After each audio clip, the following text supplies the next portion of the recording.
لوگوں کو ان کی خواہشوں کی چیزیں یعنی عورتیں اور بیٹے اور سونے اور چاندی کے بڑے بڑے ڈھیر اور نشان لگے ہوئے گھوڑے اور مویشی اور کھیتی بڑی زینت دار معلوم ہوتی ہیں، مگر یہ سب دنیا ہی کی زندگی کے سامان ہیں اور اللہ کے پاس بہت اچھا ٹھکانہ ہے۔ اے پیغمبر، ان سے کہو کہ بھلا میں تم کو ایسی چیز بتاؤں جو ان چیزوں سے کہیں اچھی ہو؟ سنو،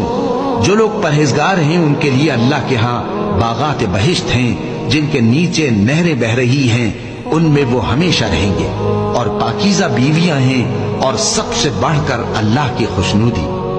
اور اللہ اپنے سب بندوں کو دیکھ رہا ہے جو اللہ سے التجا کرتے ہیں کہ اے پروردگار، ہم ایمان لے آئے سو ہم کو ہمارے گناہ معاف فرما اور ہم کو دوزخ کے عذاب سے محفوظ رکھ۔ یہ وہ لوگ ہیں جو مشکلات میں صبر کرتے اور سچ بولتے اور عبادت میں لگے رہتے